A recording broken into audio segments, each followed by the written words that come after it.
Jasmine's hands trembled as she felt the fabric of her uniform dress tear from the neckline down to her waist. The sound echoed through the marble foyer of the Russo mansion like a gunshot. Samantha Russo stood before her, manicured nails still clutching the ruined material, her face twisted with contempt. "You think you're so special?" Samantha hissed, her voice dripping with venom. "I think because you went to nursing school that you're anything more than hired help in this house." Jasmine's heart pounded as she tried to hold the torn fabric together, humiliation burning through her chest. But before she could respond, the mansion's intercom crackled with urgent static. A man's panicked voice filled the foyer. "Mrs. Russo, it's Nyla. She's crashing. Her oxygen levels are dropping fast. We need Jasmine now." The color drained from Samantha's face. Her hands, which had so viciously destroyed Jasmine's dress seconds ago, began to shake. In that moment, the cruel socialite realized the terrible truth. The woman she had just humiliated was the only person who could save her dying daughter. If you want to discover how this story began and what happened in those next critical moments, subscribe to the channel and leave in the comments where you're watching from. Each view helps bring more stories like this one. 8 months earlier, Jasmine Taylor had stood outside the towering Ferraro estate in Manhattan's Upper East Side, her nursing credentials clutched in her sweating palms. She'd taken 3 buses to get here from her cramped studio apartment in the Bronx, rising at 4 o'clock in the morning to make the interview on time. The job posting had been unusual.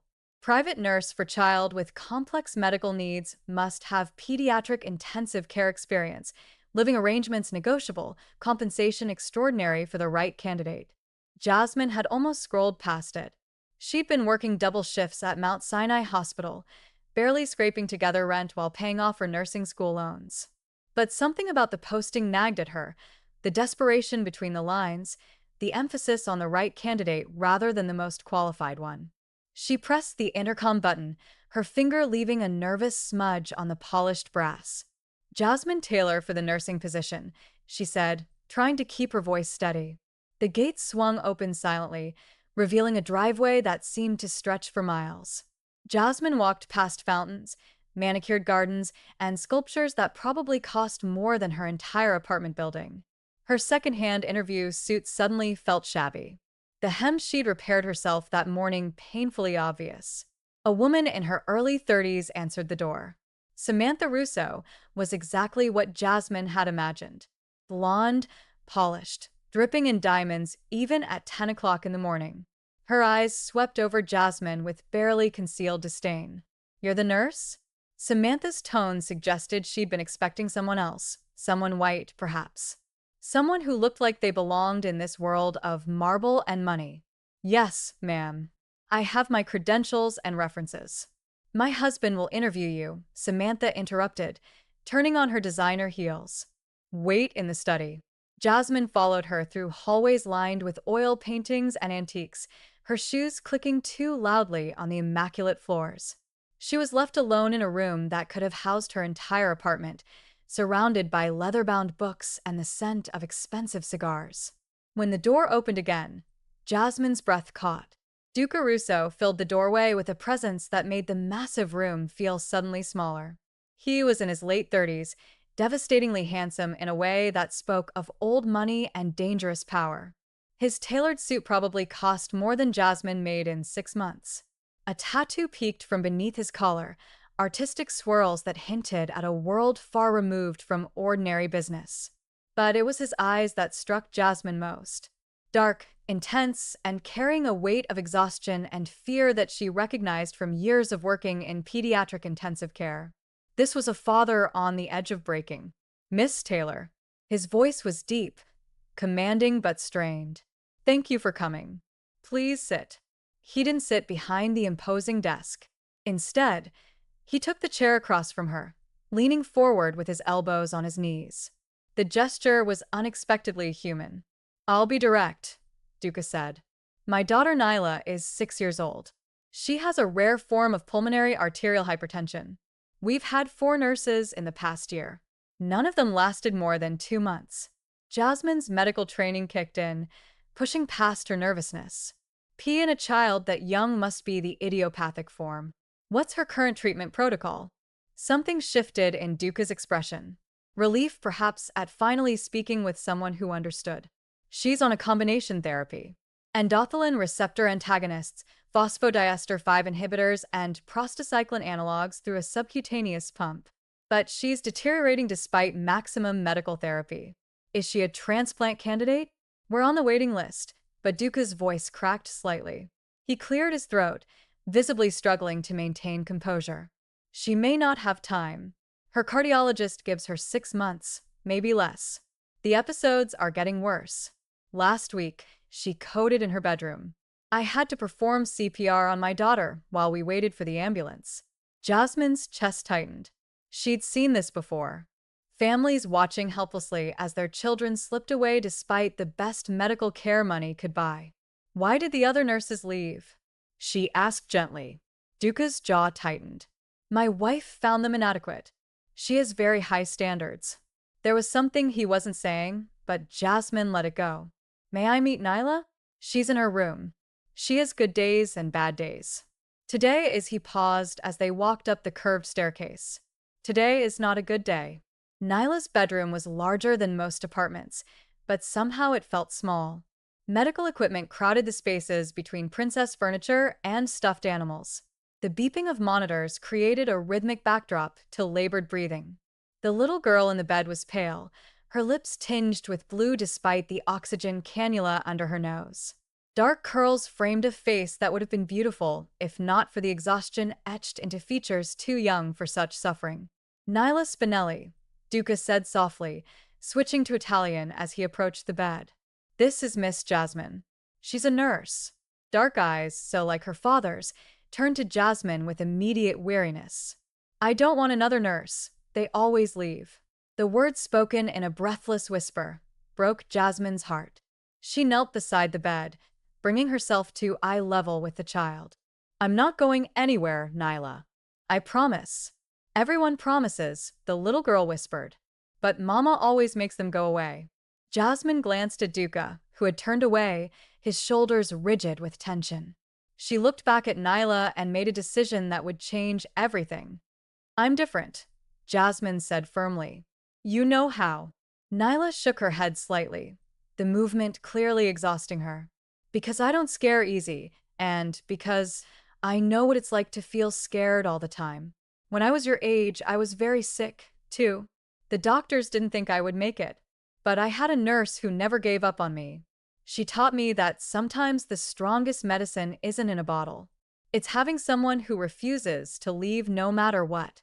For the first time, something like hope flickered in Nyla's eyes. You were sick like me.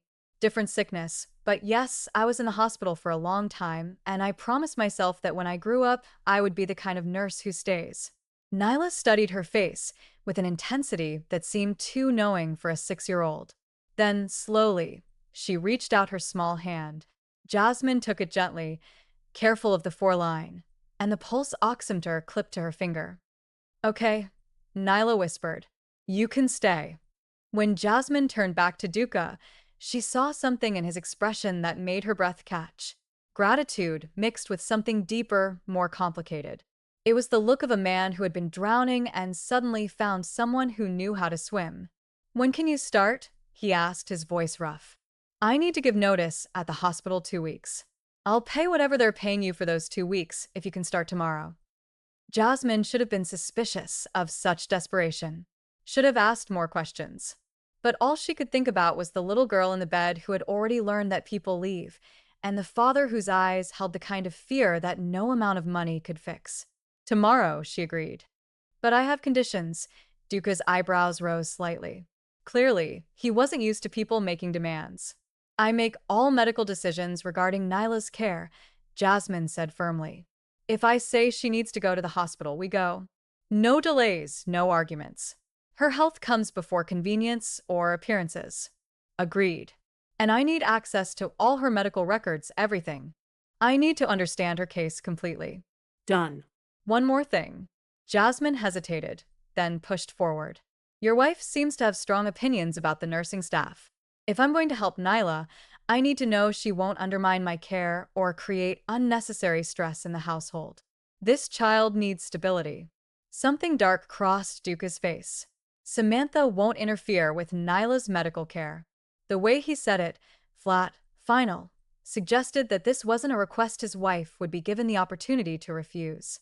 As Jasmine left the mansion that day, taking the long bus ride back to the Bronx, she told herself this was just a job, a well-paying job that would let her clear her debts and actually save money for the first time in her adult life. She would care for Nyla with the same professional dedication she brought to every patient.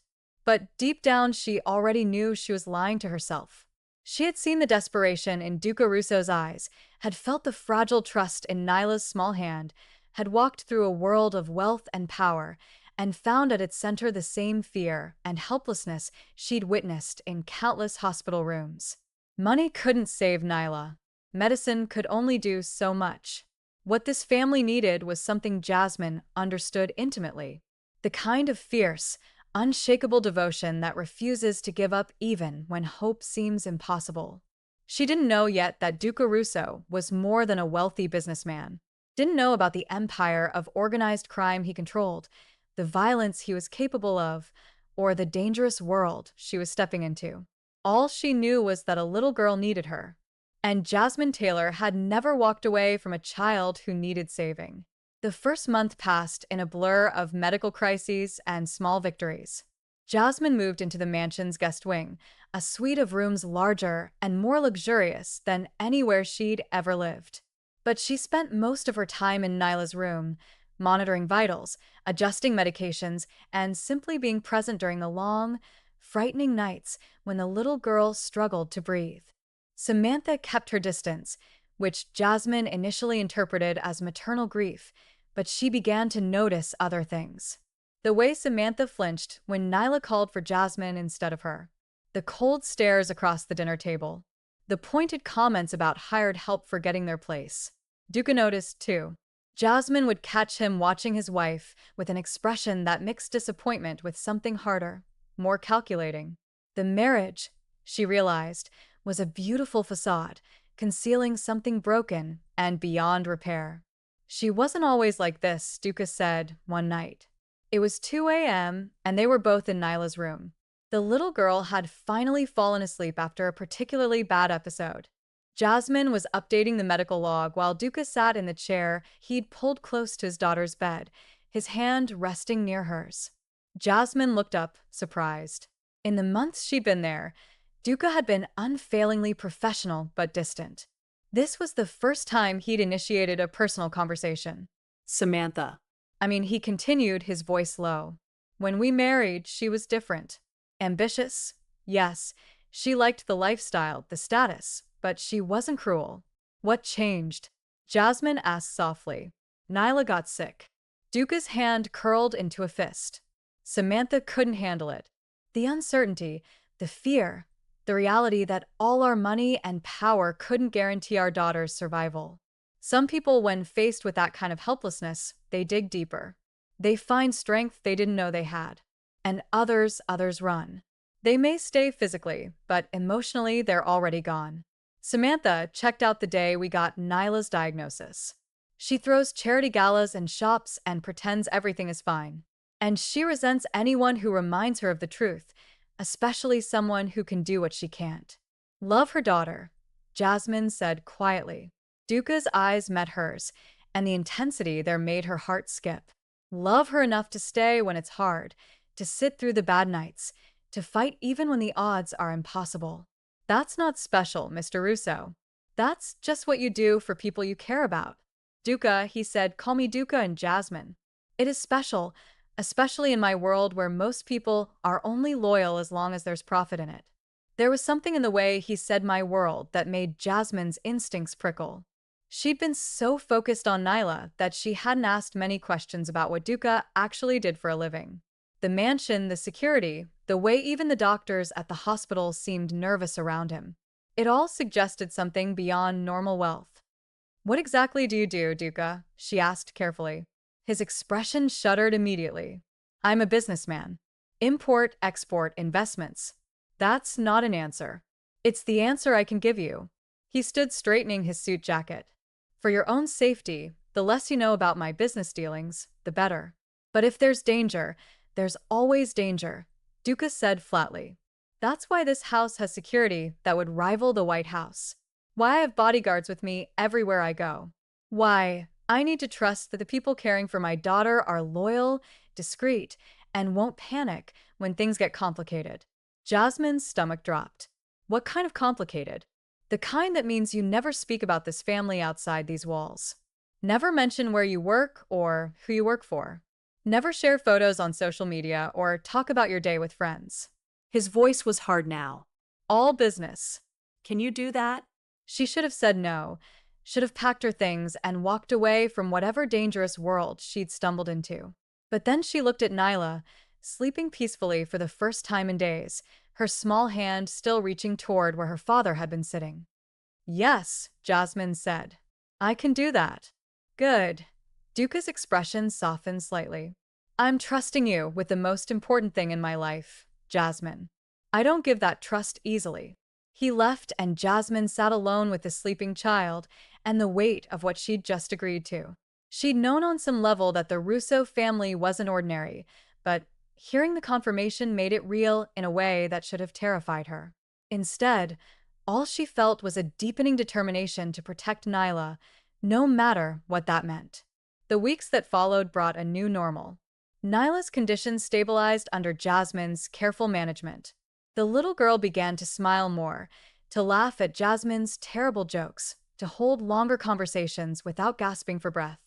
They worked on schoolwork together, did gentle exercises the physical therapist recommended, and had long talks about everything from princesses to planets. Jasmine discovered that Nyla was brilliant, curious, thoughtful, with a sharp wit that reminded her painfully of how much potential might be lost if they couldn't find a donor heart in time. Duka's absences became more frequent. He would disappear for days, returning exhausted with shadows in his eyes and blood on his conscience, though Jasmine never saw direct evidence of whatever he did. But she saw the tenderness with which he held his daughter, the way he read to her in Italian until she fell asleep, the fierce protectiveness in every gesture. She also saw the distance growing between him and Samantha. His wife barely entered Nyla's room anymore, couldn't seem to stand witnessing her daughter's fragility. Instead, she filled her days with shopping trips and spa appointments and charity luncheons where she could play the role of the perfect socialite rather than face the reality of being a mother to a dying child. And increasingly, Jasmine felt the weight of Samantha's resentment. It started with small things.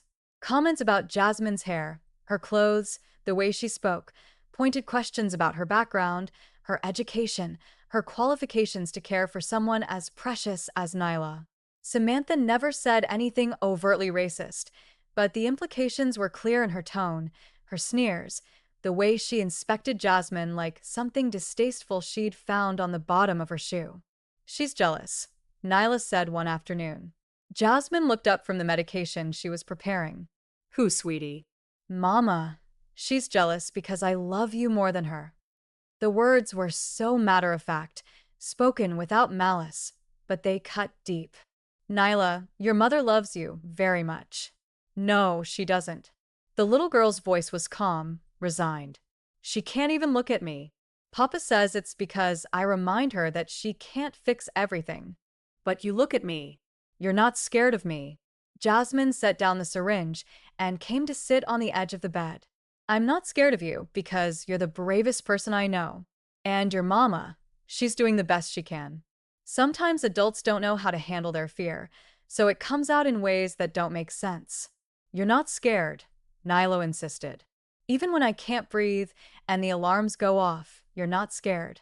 Oh, I'm terrified, Jasmine admitted, taking the child's hand. Every time. But I learned a long time ago that being scared and being brave aren't opposites. Being brave means being scared and doing what needs to be done anyway. Nyla squeezed her hand weakly. Will you still be here? Even if Mama tries to make you leave like the others. Jasmine thought about her promise, about the trust in those dark eyes, about the way Duca looked at her now. Not like hired help, but like someone essential, irreplaceable. I'm not going anywhere, she said firmly. I promise. She didn't know then how soon that promise would be tested. Didn't know that Samantha's jealousy was festering into something more dangerous. Didn't know that across the city, Duco was making decisions that would bring violence and danger crashing into their carefully maintained bubble of safety. All she knew was that somewhere along the way, this had stopped being just a job. This family, broken, dangerous, impossible, had become hers to protect. It happened on a Tuesday morning, 3 months into Jasmine's employment. Nyla had been having a good week, the best in months, actually.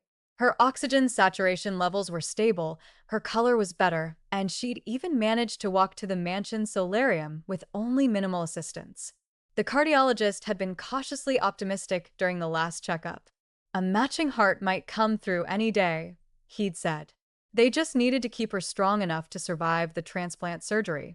Jasmine had allowed herself to hope. She should have known better. She was in the kitchen preparing Nyla's carefully calibrated meal, the right balance of nutrients to maintain strength without overtaxing her compromised cardiovascular system when Samantha swept in from a shopping trip.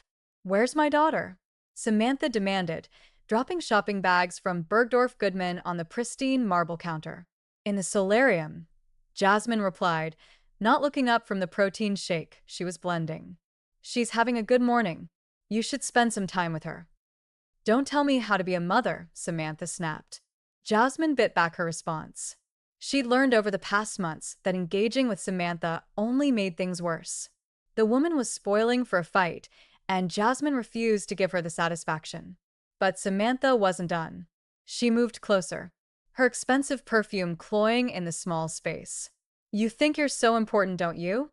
So essential, like we couldn't manage without you." "I think Nyla deserves consistency in her care," Jasmine said evenly, finally looking up. "And right now, I'm providing that." "You're providing entertainment for my husband," Samantha said viciously. "I see the way he looks at you. The way he rushes home early just to sit in Nyla's room while you're there. Do you think I'm stupid?" Jasmine's stomach dropped. "Mrs. Russo, I have never been anything but professional." "Professional?" Samantha laughed bitterly. "Is that what you call it? Worming your way into my family, making yourself indispensable. You're nothing but hired help playing Florence Nightingale because you know my husband is vulnerable right now." "That's not true," Jasmine said, her voice shaking despite her attempt to remain calm. "I care about Nyla. That's all this has ever been about." "Nyla." Samantha spat the name like a curse. My own daughter prefers you to me. "Do you know what that feels like? To be replaced in your child's affections by someone like you." "Someone like me?" Jasmine's professional composure cracked. "You mean someone who actually shows up? Who doesn't run away when things get hard? Who can stand to be in the same room with your sick daughter without looking like you'd rather be anywhere else?" Samantha's hand flew up to slap her, but Jasmine caught her wrist on instinct. Years of hospital training in de-escalating aggressive patients kicking in. "Don't," Jasmine warned. "Get your hands off me." Samantha yanked free, her face contorted with rage. "How dare you touch me? You're fired. Get out of my house." "I don't work for you," Jasmine said quietly. "I work for your husband. And I'm not leaving, Nyla." That was when Samantha lunged forward and grabbed the neckline of Jasmine's dress. The fabric tore with a sickening sound, ripping from collar to waist. Jasmine gasped, stumbling backward, trying instinctively to hold the ruined material together. Humiliation burned through her hot and sharp. "There," Samantha said, her voice trembling with malicious satisfaction. "Now you look like what you really are. You don't belong here. You never will." For a moment, Jasmine couldn't speak, couldn't breathe. Years of professional composure shattered, leaving her standing in the kitchen of a mansion that had never really been hers to claim, wearing a torn dress that perfectly symbolized how foolish she'd been to think she could belong in this world. But before she could respond, before Samantha could deliver whatever final humiliation she'd been building toward, the kitchen's intercom crackled to life. "Mrs. Russo," the voice was male, panicked, one of the security team. "It's Nyla. She collapsed in the solarium. She's not responsive. We need Jasmine immediately." The color drained from Samantha's face so fast that Jasmine thought she might faint. Her hands, which had so viciously destroyed Jasmine's dress moments before, began to shake uncontrollably. "No," Samantha whispered. "No, no, no." But Jasmine was already moving. She grabbed her medical bag from where she'd left it by the door, no longer caring about the torn dress or her humiliation or anything except getting to Nyla. Her feet flew across the marble floors, her heart pounding, not with embarrassment now, but with the focused terror of a medical professional who knows every second counts. The solarium was on the east side of the mansion, all glass and light and beautiful in the morning sun. Nyla lay crumpled on the floor among overturned plants. Her lips blue, no rise and fall of her chest. "How long has she been down?" Jasmine demanded, dropping to her knees beside the child. "2 minutes, maybe 3," the security guard said, his face ashen. She was looking at the flowers, and then she just fell. Jasmine's hands moved on autopilot, checking for a pulse, for breathing. Her mind racing through the possibilities. Cardiac arrest. Of course, it was cardiac arrest. Nyla's damaged heart had finally given out completely. "Call 911," she ordered, "and get Mr. Russo on the phone." Now she began CPR, her hands positioning carefully on the small chest, counting compressions, delivering breaths. The medical bag yielded her portable defibrillator. Thank God she'd insisted on having one on site. She placed the pediatric pads on Nyla's chest with shaking hands. Analyzing rhythm, the machine's calm voice announced. Samantha appeared in the doorway, frozen, one hand pressed to her mouth. Behind her, more security guards gathered, their faces grim. "Shock advised," the defibrillator said. "Everyone clear," Jasmine commanded, her voice steady, despite the terror screaming through every nerve. She pressed the button. Nyla's small body jerked with the electrical current.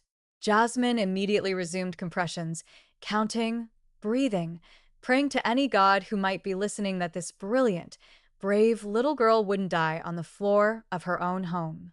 "Come on, Nyla," she whispered between breaths. "Come on, baby. You promised me you'd fight, so fight." Another shock, more compressions. Jasmine's arms were beginning to burn, but she didn't stop. Couldn't stop. She'd promised Nyla she wouldn't leave. She'd promised Duca she'd protect his daughter. She'd promised herself that she would be the nurse who stays. Checking rhythm, the defibrillator announced, and then, impossibly miraculously, a beep. Weak, irregular, but there. "I've got a pulse." Jasmine's voice cracked. "Nyla, can you hear me?" The little girl's eyelids fluttered. Her lips, still too blue, parted slightly. She was alive. The ambulance sirens wailed in the distance, growing closer. Jasmine continued monitoring Nyla's vitals, adjusting her position to optimize breathing, talking to her constantly, even though she wasn't sure if the girl could hear. "You're okay. You're going to be okay. I've got you." It was only then that she became aware of someone else in the room. She looked up to find Samantha standing a few feet away, staring at her daughter with an expression that Jasmine couldn't quite read. Horror, grief, and something else, a dawning realization. The woman who had torn Jasmine's dress minutes ago was watching the person she just humiliated save her daughter's life. When the paramedics arrived, Jasmine gave them a rapid-fire summary of Nyla's medical history, current medications, and the resuscitation efforts. She climbed into the ambulance with them. There was no question of her not going, and only as the doors closed did she remember that she was still wearing the torn dress, her bra visible through the ruined fabric. One of the paramedics, a kind-faced woman in her 50s, quietly draped a blanket around Jasmine's shoulders. "You saved her life," the woman said simply. Jasmine looked down at Nyla, still pale and struggling, but breathing, alive, fighting. "Not yet, but I'm not done fighting either." At the hospital, the chaos of the emergency room blurred into a familiar rhythm. Jasmine was a rock in the storm, providing information, advocating for Nyla, refusing to leave the child's side, even when nurses suggested she wait in the family room. It was 3 hours before Duca arrived. He burst through the ICU doors like a force of nature, still in the black suit he'd worn to whatever business had called him away. His face a mask of controlled terror. His eyes swept the room until they found Jasmine still in her torn dress and emergency blanket sitting beside Nyla's bed. She's stable, Jasmine said immediately. It was ventricular fibrillation. I started CPR within 30 seconds. She responded after 2 shocks. They've started her on antiarrhythmics and increased her inotropic support. Dr. Crawford wants to move her up to critical status on the transplant list. Duca stood frozen, processing the words that meant his daughter had died and been brought back to life. His hand reached out to grip the doorframe, and Jasmine saw the tremble he couldn't quite hide. You saved her, his voice was. Jasmine, you saved her life. I did what any nurse would do. No. He moved closer, his eyes intense. Not any nurse. Most people would have panicked, would have wasted precious seconds. You were ready. You had the equipment. You knew exactly what to do. It's my job. It's more than a job. Duca looked at her, really looked at her, and seemed to notice for the first time the torn dress, the blanket, the lingering traces of humiliation in her eyes. His expression darkened. What happened to your dress? It doesn't matter. It matters to me what happened. Jasmine glanced at Nyla, sleeping now under heavy sedation, hooked up to more machines than ever. Your wife and I had a disagreement. It got physical. But then Nyla collapsed and Samantha did this. The fury in his voice was cold, controlled, and somehow more frightening than if he'd shouted, "My wife destroyed your dress while our daughter was dying." It was before we knew Nyla had collapsed. The timing was just, there is no acceptable timing for what she did to you. Duca pulled out his phone, stepped away, and made a call. Jasmine couldn't hear what he said, but the tone was unmistakable. Orders, absolute and non-negotiable. When he returned, his expression had shifted into something Jasmine recognized from her months in his household.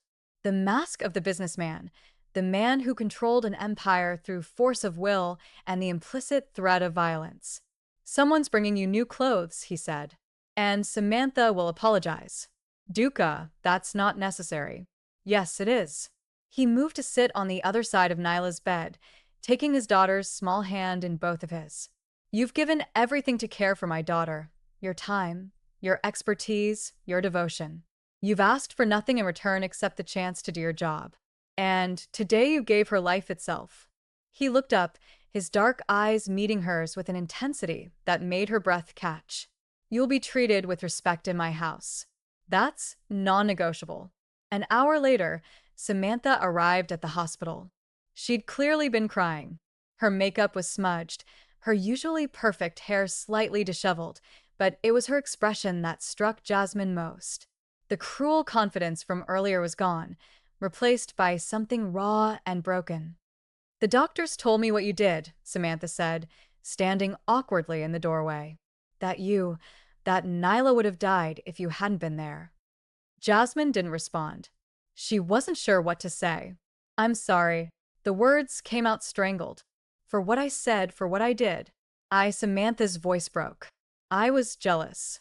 I've been jealous since the day you started, because you can do what I can't. You can look at her and not see your own failure.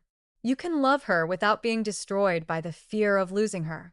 She's your daughter, Jasmine said quietly. She needs her mother. She needs you more. Samantha's face crumpled. I see that now. She needs someone who won't run away. And I've been running since the day she got sick. I've been a coward while you've been. She gestured helplessly at Nyla, at the medical equipment, at the reality she'd been avoiding. You've been the mother I should have been.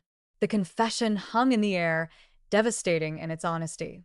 Jasmine saw Duca's expression harden, saw the death of whatever remained of his marriage in the tightening of his jaw. An apology isn't enough, he said coldly to his wife. But it's a start. Jasmine will be returning to the house when Nyla is discharged. You will treat her with the respect she deserves, or you will leave. Those are your options. Samantha flinched but nodded.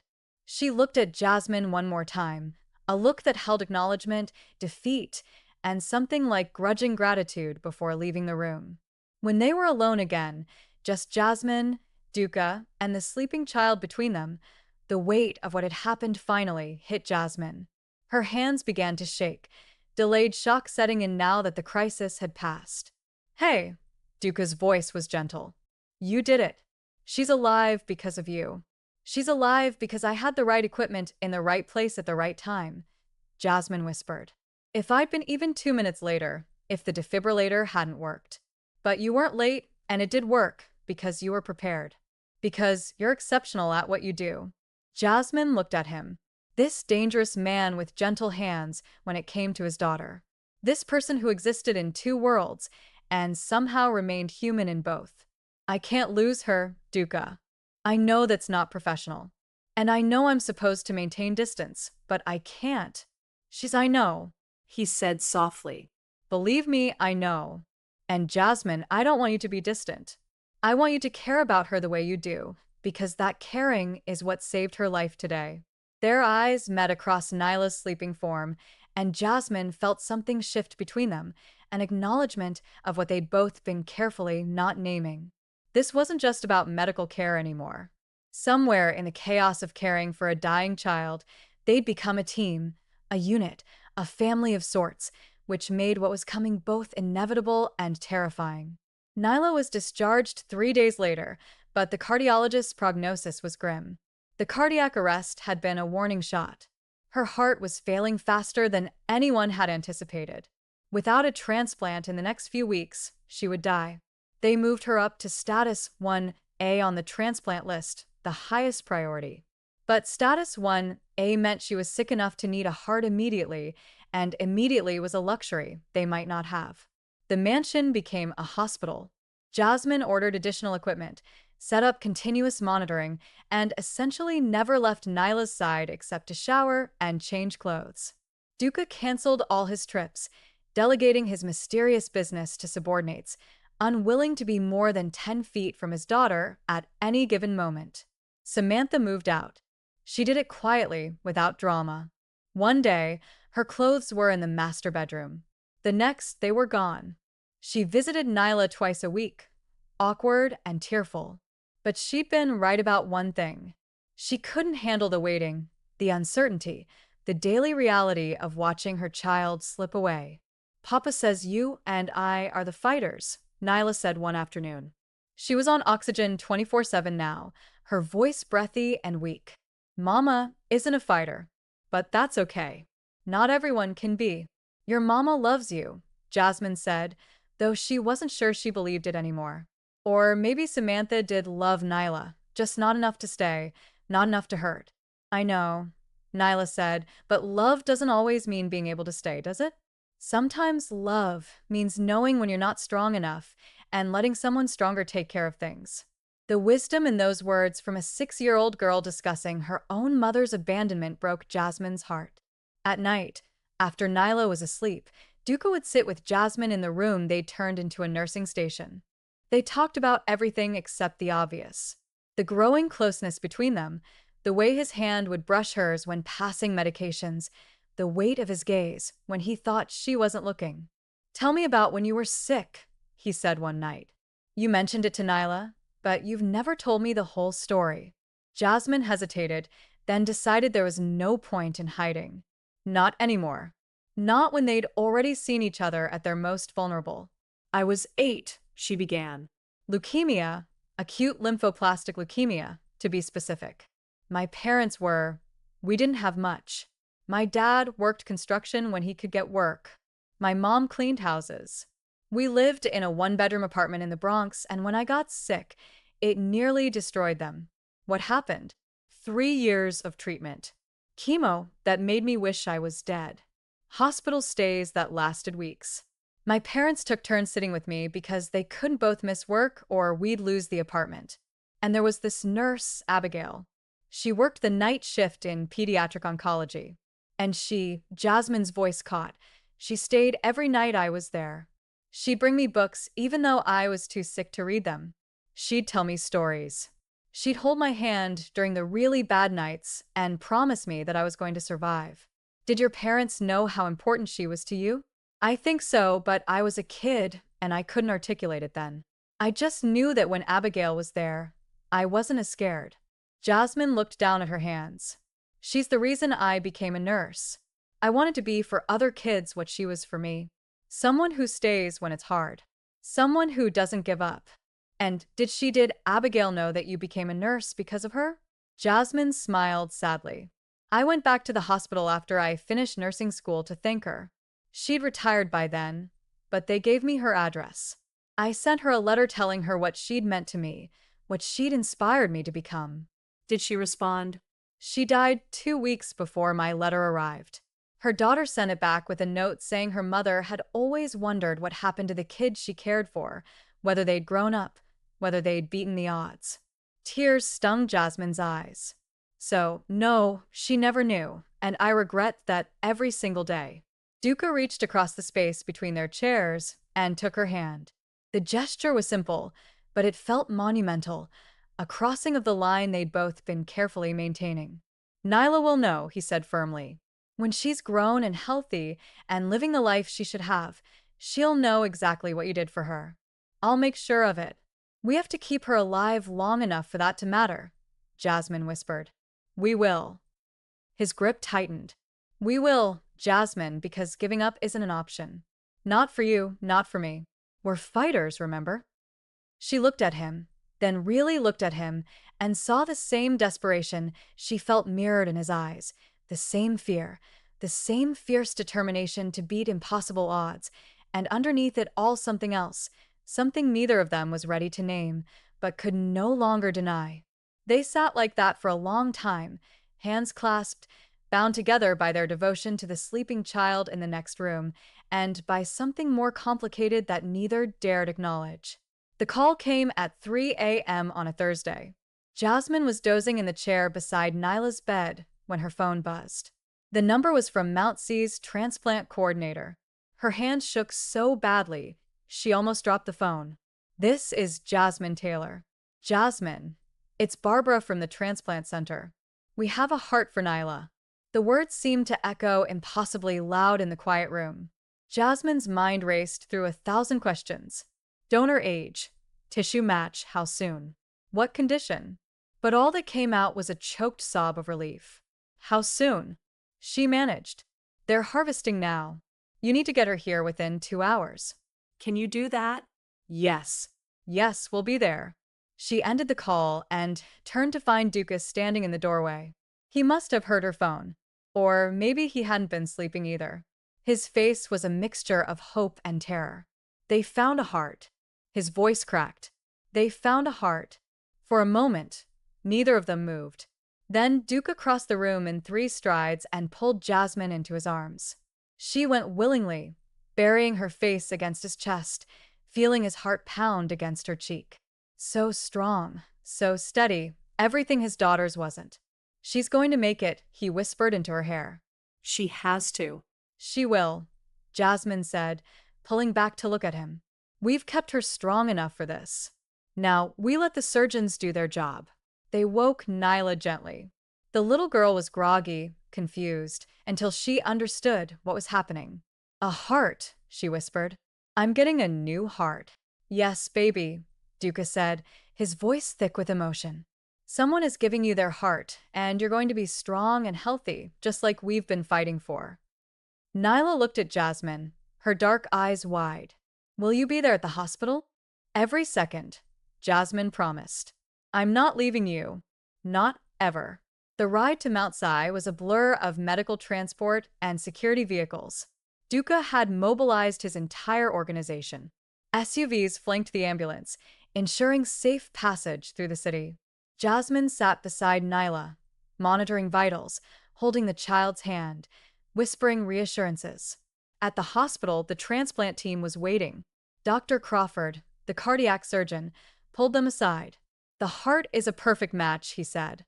6 years old, compatible tissue type, good size for Nyla's chest cavity. This is what we've been waiting for. What are her odds?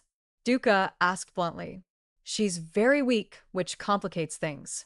But the surgery itself has an 85% success rate in pediatric cases. And Nyla, he looked at Jasmine, she's got the best care outside this hospital that I've ever seen. You've kept her as strong as possible under impossible circumstances. That gives her a fighting chance. How long? Jasmine asked. 6 to 8 hours for the surgery, then ICU recovery. If there are no complications, She could be stable within a week.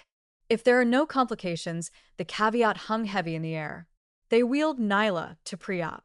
She was scared now, the reality sinking in. Jasmine walked beside the gurney, holding her hand. I'm scared, Nyla whispered. What if I don't wake up? You will, Jasmine said fiercely. You will wake up, and when you do, you'll have a strong heart, a fighter's heart, and you're going to grow up and do amazing things. Promise. Jasmine looked at this child she'd loved so fiercely, so impossibly, and made the only promise that mattered. I promise. And I never break my promises to you. They had to stop at the surgical suite doors. Nyla clung to Jasmine's hand, tears streaming down her face. Tama Duca whispered to his daughter, kissing her forehead. You're the bravest person I know. Love you too, Papa. Nyla looked at Jasmine. I love you, Jasmine. It was the first time she'd said it out loud. The words hit Jasmine like a physical blow. Beautiful and devastating all at once. I love you too, sweetheart. More than you know. And then they took her through the doors, and she was gone. Duca and Jasmine stood in the hallway, suddenly alone in the fluorescent lit stillness around them. The hospital hummed with activity, but it all seemed distant, muffled. I can't lose her, Duca said, his voice roar. I can't, Jasmine. She's everything. Jasmine turned to face him and saw the man behind the mask. No longer the powerful crime boss or the untouchable businessman, just a father terrified of losing his child. She reached up and cupped his face in her hands. We won't lose her, she said. We've fought too hard. We've come too far. She's going to make it. How can you be so sure? Because she's yours, and you've never lost a fight that truly mattered. Something broke in Duca's expression. He pulled Jasmine against him, holding her like she was the only thing keeping him anchored to earth. She held him back. This powerful, dangerous man trembling in her arms, and felt the last of her professional distance crumble to dust. She loved him. God help her. She loved him. Not because he was wealthy or powerful, but because beneath all that, he was just a man who loved his daughter desperately. A man who stayed when his wife ran. A man who'd shown Jasmine more respect and trust than she'd ever known. They stood like that for a long time, holding each other in the hospital hallway, united in fear and hope, and something neither of them had the courage to name yet. The surgery took 9 hours. They waited in the family room, Jasmine tracking every minute, her medical knowledge, both a blessing and a curse. She knew every possible complication, every risk, every point where things could go catastrophically wrong. Duca paced, made calls, barked orders at people who weren't there, then sat beside Jasmine, took her hand, and fell silent because words were useless when your child's life hung in the balance. When Dr. Crawford finally appeared, still in his surgical scrubs, both Jasmine and Duca were on their feet instantly. She made it through surgery, he said, and Jasmine's knees nearly gave out with relief. The new heart is functioning well. We had to do some additional repair work on her pulmonary arteries, which extended the surgery time, but everything went according to plan. Can we see her? Duca asked. She's in recovery. She'll be sedated for at least another 12 hours. But yes, you can sit with her. Nyla looked impossibly small in the ICU bed, surrounded by machines that were now helping her body adjust to its new heart. Her chest rose and fell with mechanical precision, the ventilator breathing for her until her body was strong enough to take over. But she was alive. Jasmine checked every line, every monitor, her professional assessment confirming what Dr. Crawford had said. The surgery had been successful. Now came the hard part. Recovery rejection watch. The long road to healing. She's going to make it, Jasmine whispered. Duca, she's really going to make it. When she turned, she found him staring at her with an expression that made her breath catch. Thank you, he said simply. For everything, for caring about her, for saving her life, for staying when you had every reason to leave. I couldn't leave. Jasmine said, I love her too much. And me? The question was quiet, vulnerable. Could you leave me? Jasmine's heart pounded. They were crossing a line, acknowledging something that would change everything. But looking at this man, this powerful, feared crime boss who was still just a father who loved his daughter, she couldn't lie. No, she whispered. I couldn't leave you either. Duca closed the distance between them slowly, giving her time to pull away. But Jasmine didn't move. She'd been waiting for this, she realized. Waiting since that first day when she'd seen the fear in his eyes and recognized a kindred soul. When he kissed her, it was gentle, a question more than a demand. Jasmine kissed him back, pouring 3 months of denied feelings into the gesture, letting herself finally acknowledge what had been building between them since that first day in his daughter's bedroom. When they finally pulled apart, Duca rested his forehead against hers. This is complicated, he murmured. Everything about this is complicated, Jasmine agreed. I'm not a good man, Jasmine. The things I've done, the world I live in, I don't care about that world. I care about the man who sits by his daughter's bed every night. The man who reads her stories in Italian until she falls asleep. The man who trusted me with the most precious thing in his life. She pulled back to look at him. That's the man I see. That's the man she couldn't quite say it. Not yet. The man you what? Duca prompted gently. The man I want to be with, she finished. If that's even possible. It's possible, Duca said firmly. My marriage is over. It has been for a long time. Samantha and I are already filing for divorce, and Jasmine, I don't want complicated. I don't want careful. I want you in my life, in Nyla's life permanently. That's fast, Jasmine said. But her heart was racing with hope. When you almost lose everything, you stop wasting time on things that don't matter. He cupped her face in his hands. You matter. What we have matters, and I'm not letting you go. Before Jasmine could respond, before she could process the enormity of what he was offering, Nyla's monitor beeped with a subtle change. Both of them moved instantly to the bed, professional instincts overriding everything else. But it was a good change. Her oxygen saturation ticking up slightly, her new heart adjusting, learning its rhythms. She's fighting, Jasmine said softly. Just like always, like her nurse taught her to, Duca replied. They stood on either side of Nyla's bed, watching over the sleeping child who had brought them together. Outside, the sun was rising over the city, painting the sky in shades of pink and gold. A new day, a new heart, a new beginning. Nyla's recovery was nothing short of miraculous. 3 weeks after the transplant, she was walking the hospital corridors with minimal assistance. For weeks, and she was breathing without supplemental oxygen for the first time in a year.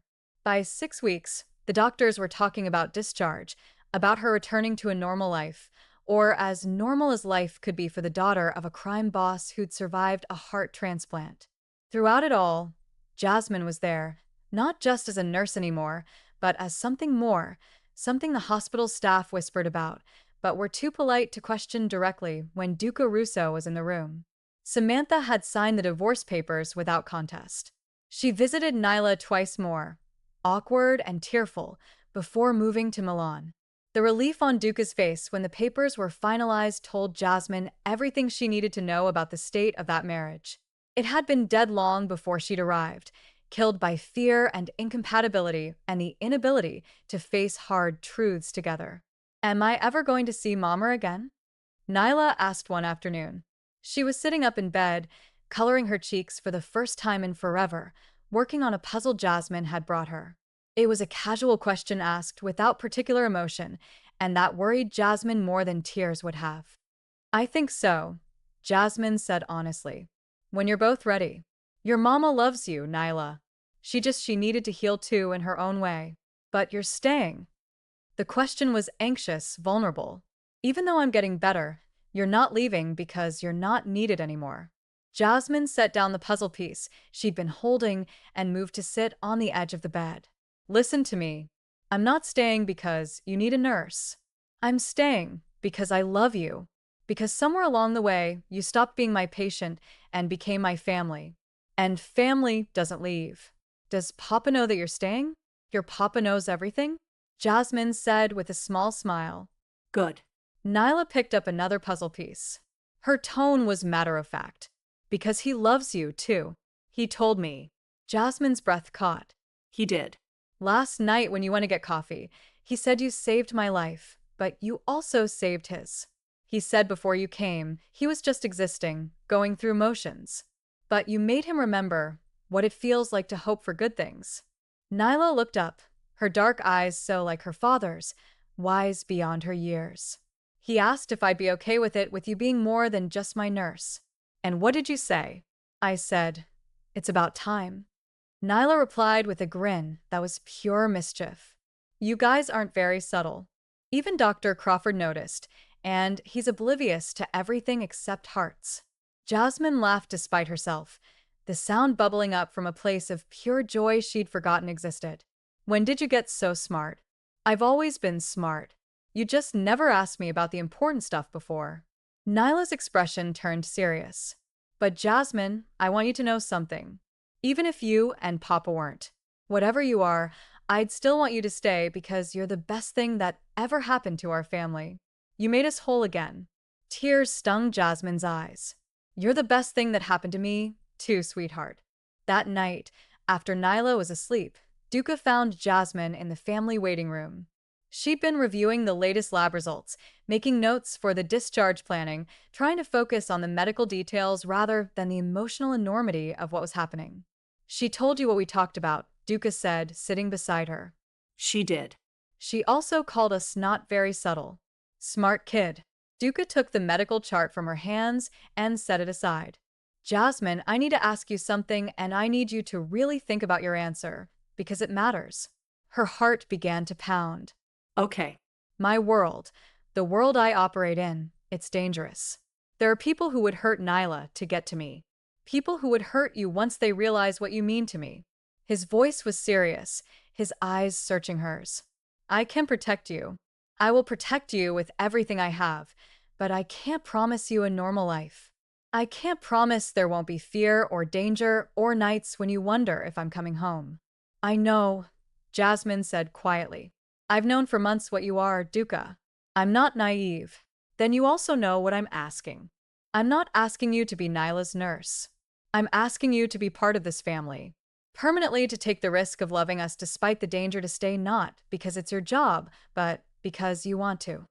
Jasmine looked at this man, this powerful, feared, dangerous man who was also gentle with his daughter and vulnerable with her in ways he showed no one else. She thought about the past months, about the night sitting vigil over Nyla, about the way Duca had looked at her after the surgery, like she'd given him back the sun and moon. She thought about her life before, the double shifts, the tiny apartment, the student loans, the loneliness of being alone in a city of millions. And she thought about what she had now, a child who loved her, a man who saw her not as hired help, but as an equal, a family that felt more real than anything she'd known before. I want to stay, she said simply. I'm not scared of your world, Duca. I'm only scared of a world without you and Nyla in it. His expression broke into something raw and beautiful. Relief and love and gratitude all mixed together. He pulled her into his arms, holding her like she was precious, irreplaceable. I love you, he whispered against her hair. I've loved you since you knelt beside Nyla's bed and promised you'd stay. Since you fought for her life like she was your own daughter. Since you looked at me and saw a man, not a monster. You're not a monster, Jasmine said fiercely, pulling back to look at him. You're the man who would burn the world down to protect his daughter. The man who respected me even when your wife didn't. The man who her voice caught the man I love completely, impossibly against all logic and reason. When he kissed her this time, it wasn't gentle. It was hungry and desperate and full of all the feelings they'd been holding back for months. Jasmine kissed him back with equal intensity, letting herself finally surrender to what she'd been fighting since that first day. When they finally broke apart, both breathing hard, Duca rested his forehead against hers. When Nyla's discharged, he said, I want you to come home with us. Not as her nurse. As what? Jasmine prompted when he hesitated. As my partner, my equal, the woman I want to build a life with if you'll have me. That's a lot of titles, Jasmine teased gently. You deserve every one of them. His voice was serious now. I know it's fast, I know we've only known each other a few months, but Jasmine, I'm 40 years old. I've built an empire on knowing when to take calculated risks. And loving you, building a life with you. That's the best bet I've ever made. Even though I'm just a nurse from the Bronx who takes 3 buses to get anywhere. Especially because you're a nurse from the Bronx who takes 3 buses to get anywhere. You're real in a way nothing else in my life has been. You're honest and fierce and brave, and you make me want to be a better man. Jasmine's throat tightened with emotion. You're already a good man, Duca. Where it counts in the ways that matter. Then say yes. Say you'll stay. Not for a paycheck or out of obligation, but because you want this life with us. Jasmine thought about her tiny apartment waiting empty in the Bronx, about the life she'd planned, safe, predictable, alone. Then she thought about Nyla's laugh, Duca's arms around her, the feeling of belonging she'd found in the most unlikely place. Yes, she said. Yes to all of it. The smile that broke across Duca's face was transformative. Joy and relief and love all blazing together. He kissed her again, softer this time, sealing the promise they'd made to each other. Neither of them heard the door open. Told you they weren't subtle. Nyla's voice came from behind them. They sprang apart to find the little girl standing in the doorway, grinning despite the fact that she should have been asleep. A nurse hovered behind her, looking apologetic. She insisted on finding you, the nurse said. Said it was important. It is important, Nyla announced, padding into the room. I wanted to make sure Jasmine said yes. You were listening? Duca asked, but he didn't sound angry, just amused. The door wasn't closed all the way, and you were being kind of loud. Nyla moved to stand between them, taking one of each of their hands. So, did she say yes? Is she staying forever? I'm staying forever, Jasmine confirmed, squeezing the small hand in hers. Good. Nyla looked up at her father. Can I call her mom? Or is that weird since she's also kind of my nurse? Duca looked at Jasmine, the question clear in his eyes. This was her choice, her boundary to set. Jasmine knelt down to Nyla's level, her vision blurring with happy tears. It's not weird at all. If it's what you want, I'd be honored. Then it settled. Nyla threw her arms around Jasmine's neck. You're my mom now, the one who stays. Over the child's head, Jasmine met Duca's eyes and saw her own emotions reflected back. Overwhelming love, gratitude, and the dawning realization that sometimes families weren't born. They were chosen. They were built in hospital rooms and during crisis moments, forged from shared fear and fierce devotion. This was her family now, broken and complicated and absolutely perfect. 3 years later, Jasmine stood in the gardens of the Russo estate, watching Nyla run through the maze of hedges with the boundless energy of a healthy 9-year-old. It was almost impossible to reconcile this vibrant, laughing child with the pale, struggling girl who'd nearly died on the carium floor. She's incredible, Dr. Crawford said beside her. He'd come for Nyla's annual checkup, bringing the lab results that continued to show perfect heart function. No signs of rejection. A complete medical success story. She is, Jasmine agreed. Sometimes I still can't believe we made it through. You made it through, the doctor corrected. Your quick thinking, your preparation, your refusal to give up on her when her own mother had checked out. That's what saved her life. Jasmine, never forget that.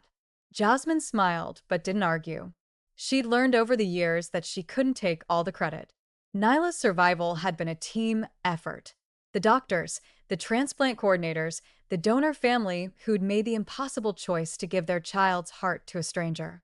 And Duca, who'd loved his daughter fiercely enough to trust a nurse from the Bronx with the most precious thing in his world. Mrs. Russo. Jasmine turned at the call, still not quite used to the name, even though she'd been wearing Duca's ring for 2 years now.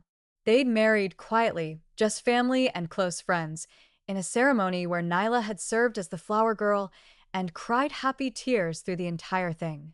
The head of security was approaching, phone in hand. Mr. Russo is on his way back.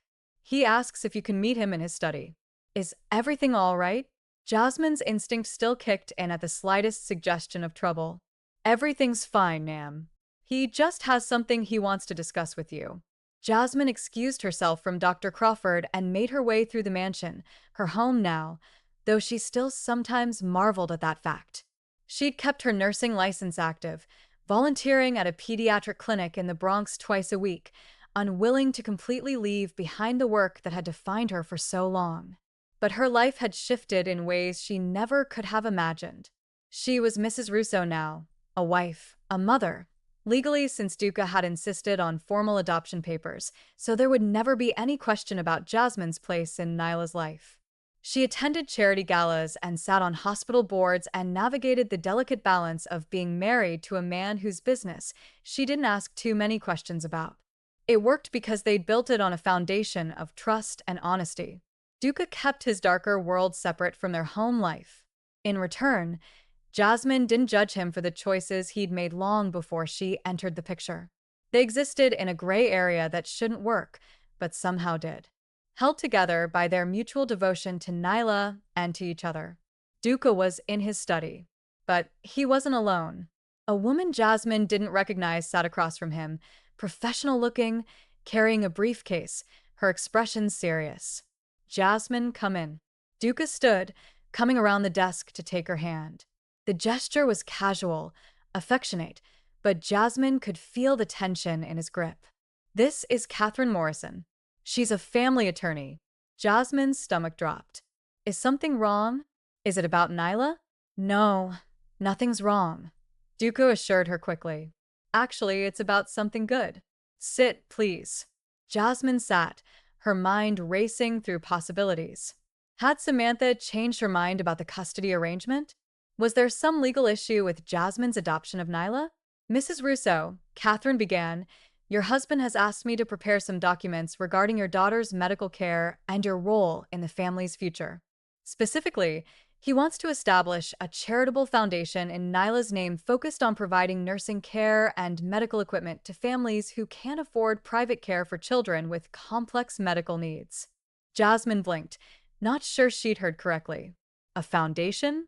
Yes, Duca said, squeezing her hand. You saved Nyla because you had the right equipment and training at the right time. But you've told me stories about families you knew at Mount Si who couldn't afford private nurses who had to choose between keeping their jobs and caring for their sick children. I want to change that. Duca, the Nyla Russo Foundation will provide grants to families for in-home nursing care, medical equipment, and financial assistance during crisis periods. We'll partner with hospitals to identify families in need. And Jasmine. He turned to face her fully. I want you to run it, to use your experience and expertise to help other families avoid the impossible choices you saw too many people make. Tears stung Jasmine's eyes. That's incredible. But running a foundation. I'm a nurse, not you're a nurse who understands exactly what these families need because you've lived it from both sides. You grew up in a family that couldn't afford the best care, and you've provided that care to others. You know the system's failures better than any administrator. Duca's voice was passionate now, his eyes intense. This is your chance to save more children than you ever could alone. To build something that will help families long after we're gone. Jasmine looked at Catherine, who was smiling. Mr. Russo has already committed $20 million as seed funding. The foundation will be operational within 3 months if you agree to lead it. $20 million. Jasmine's mind couldn't quite process the number. With that kind of money, they could help hundreds of families, thousands, maybe. They could provide the kind of care that had saved Nyla's life to children whose parents worked multiple jobs and still couldn't afford a private nurse. Why? Jasmine asked, looking at her husband. Why now? Because 3 years ago, a nurse from the Bronx walked into our lives and taught me that the best way to honor blessings is to share them. Because Nyla is alive and thriving, and other children deserve that same chance. Because I love you, and I want you to have the resources to change the world in the way only you can. Duca's voice softened. Because you saved my daughter, let me help you save others. The tears spilled over. Jasmine threw her arms around Duca's neck, overwhelmed by the magnitude of what he was offering. Not just money, but the opportunity to turn her life's calling into something bigger, more impactful than she'd ever dreamed. Yes, she whispered. Yes, I'll do it. When she pulled back, Catherine was already pulling out documents. Excellent. We'll need to discuss governance structure, grant criteria, hiring plans. They spent the next 2 hours going over details, but Jasmine's mind kept drifting back to the impossible journey that had brought her here. From a sick child in a Bronx hospital to a nurse scraping by on double shifts to standing in a mansion discussing how to deploy $20 million to help families in crisis. It felt like a dream. But looking at Duca, at the man she'd fallen in love with while fighting to save his daughter, Jasmine knew it was real.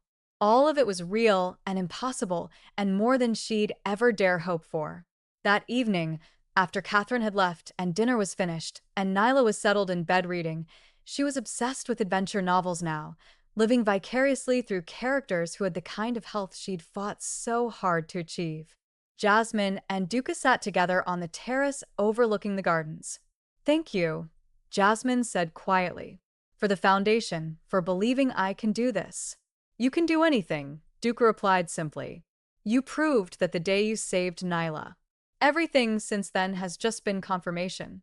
They sat in comfortable silence, hands linked, watching the stars appear over the city. In the distance, sirens wailed, a reminder that the world kept turning, that crisis continued, that somewhere a family was facing the kind of impossible situation Jasmine knew too well. But now she had the tools to help, the resources to make a difference, and a family who had shown her that sometimes the greatest love stories aren't about finding someone to complete you, but about finding people worth fighting for. "Do you ever regret it?" Duca asked suddenly. "Choosing this life, choosing us." Jasmine thought about her answer carefully, wanting him to understand the truth of it. "I regret that Nyla had to suffer. I regret that we lost so much time to fear and uncertainty. But choosing you, choosing this family that I've never regretted for a single second. Even when my world brings danger, especially then, because you've shown me what real love looks like, messy and complicated and imperfect, but absolutely worth fighting for." She turned to face him. "I spent years taking care of other people's children, always wondering if I'd have my own family someday. And then I found you and Nyla, and I realized family isn't always about blood. It's about showing up, staying when things get hard, choosing each other every single day." Duca pulled her close, and Jasmine melted into his embrace, breathing in the scent of his cologne and the deeper scent of home. "I love you," he murmured more than I have words to say. "I love you, too, both of you, my impossible, beautiful family." From Nyla's window above, they could hear music playing. She discovered a love of classical piano and insisted on practicing every night before bed. The notes drifted down pure and clear, a reminder of life and possibility and all the things worth fighting for. Jasmine closed her eyes and let herself feel the weight of her happiness. She'd come to this mansion 3 years ago as a nurse with a job to do.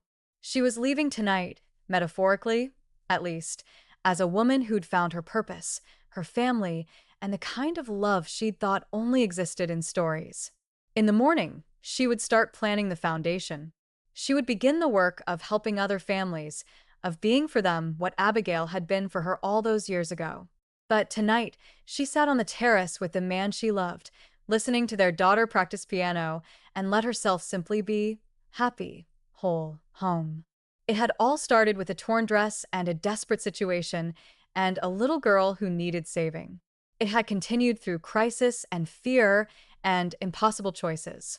And it had ended, or perhaps truly begun, with a family built not by blood, but by choice, by devotion, by the fierce determination to love each other through anything.